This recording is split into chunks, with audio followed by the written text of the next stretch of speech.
Ciao a tutti, che bello ritornare con una nuovissima ricetta tipica della mia terra.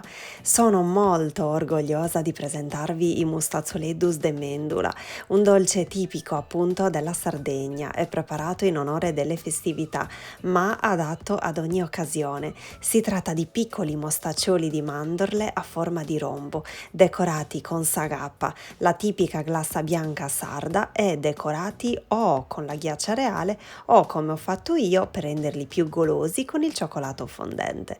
In alcune famiglie li impreziosiscono con la glassa detta mesobuntu, ossia lo zucchero filato a mo' di sciroppo e cotto all'interno dell'acqua con acqua di fior d'arancio, e successivamente le decorazioni con la ghiaccia reale, che li rendono molto eleganti e proprio dei piccoli gioielli. A voi quindi la scelta su come procedere. A fine video vi lascerò le ricette sia dello sciroppo a mesobuntu e sia del procedimento in tal caso voleste procedere con le decorazioni bianche. Ma ora torniamo ai nostri splendidi e profumatissimi mustazzoleddus de Mendula. Avete visto quanto sono morbidi? È un dolce spettacolare di cui vi innamorerete subito, ne sono sicura. La preparazione non è difficile e ora quindi vediamo subito come si procede. All'interno del boccale del bimbi o comunque di un semplice tritatutto versiamo 100 g di zucchero e 300 g di mandorle pelate e tostate per una decina di minuti in forno a 100 gradi. Tritiamo in 2 riprese in maniera un po' grossolana. Per intenderci, non dovremo ridurre a farina, ma dovranno restare evidenti alcuni granellini di mandorla. Ecco, vedete? Trasferiamo il tutto poi all'interno di una ciotola bella capiente. Al centro versiamo 2 uova, aggiungiamo un pizzico di sale, un cucchiaino scarso di cannella in polvere, un cucchiaino di sambuca o fileverru, visto che in quel momento in casa avevo quello, è sostituibile benissimo ad esempio con del succo di limone, e grattugiamo la scorza di un limone non trattato. Mescoliamo bene fino a raggiungere una consistenza morbida e appiccicosa, ma non troppo.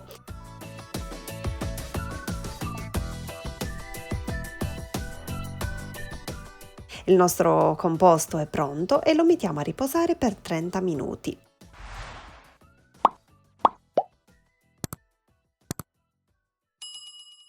Trascorso questo tempo tritiamo 20 g di mandorle e li uniamo a 20 g di farina sul piano di lavoro, in modo tale che il composto non si appiccichi quando lo andremo a trasferire sopra. Ecco come vi sto mostrando in video. Lo schiacciamo bene con le mani e gli diamo la forma di un quadrato più o meno. Teniamo sempre il piano di lavoro infarinato e la lama del coltello ad ogni taglio la ripassiamo nella farina, così come vi sto mostrando in video. Iniziamo quindi a creare i nostri primi rombetti, i nostri primi mostaccioli di mandorle. Li solleviamo con una spatola e li adagiamo sulla leccarda del forno con sovrapposto un foglio di carta da forno, e i ritagli avanzati li possiamo rilavorare creando una pallina e schiacciandola di nuovo con le mani, procedendo quindi nello stesso modo mostrato poco fa. Ovviamente i ritagli saranno più facilmente malleabili visto che risulteranno meno appiccicosi del primo impasto. Lo spessore di questi dolcetti, scusate, non ve l'ho detto, dovrà essere di circa 1 centimetro. Non vi preoccupate se risulteranno irregolari e qualcuno un po' più piccolo o grande, è normalissimo. Se doveste avere le formine a rombo vi verrà molto più veloce e comodo. Con queste dosi dovrebbero uscire fuori circa 14 mostaccioli. Li inforniamo in forno già caldo a 150 gradi per 15 minuti nel ripiano centrale. Dovranno restare bianchi e morbidi.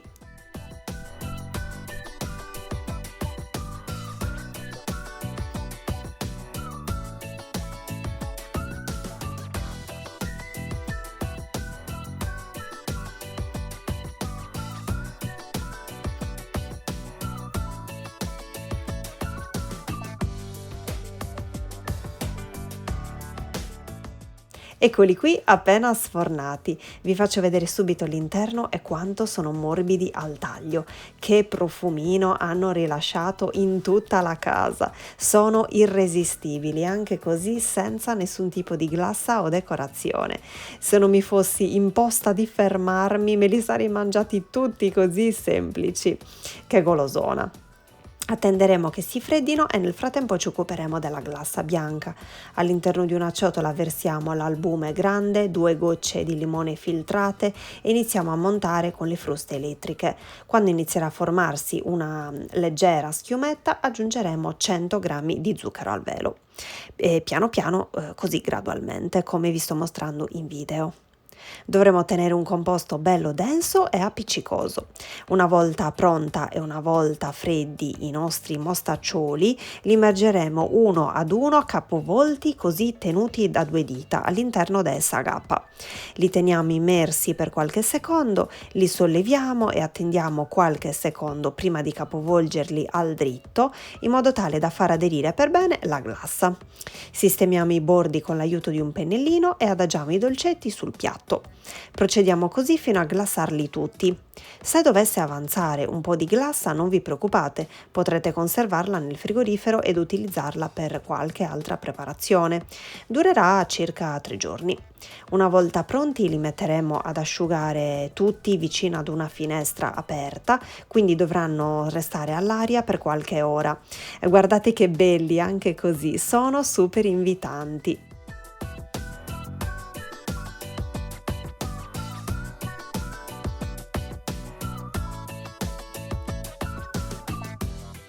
Trascorse 2 ore, la mia glassa era tutto sommato asciutta e ora quindi siamo prontissimi per creare la decorazione sopra ognuno.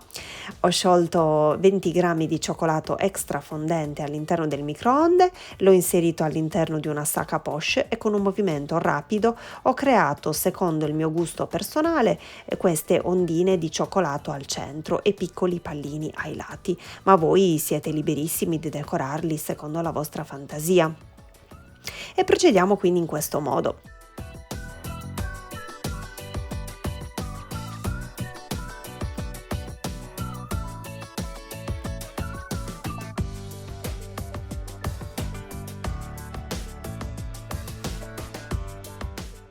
Una volta terminato li adageremo su un altro vassoio per renderli più presentabili, eleganti, senza colature di glassa sul piatto e saranno quindi prontissimi per essere serviti e gustati. Guardate che bella figura fanno disposti così tutti allineati. Si mangiano davvero con gli occhi, perfetti da presentare sulle tavole delle feste, ma anche semplicemente come dolci domenicali da gustare insieme alle vostre famiglie. Avete notato come comunque la preparazione non è stata così complessa e il risultato finale poi vi ripaga di ogni cosa? Spero tanto che questa ricetta vi sia piaciuta, spero che li proverete anche voi. Se li doveste provare, mi raccomando, mandatemi le vostre foto perché mi fa poi davvero tantissimo piacere ricondividerle. Vi abbraccio forte forte e vi rimando ai prossimi video. Ciao!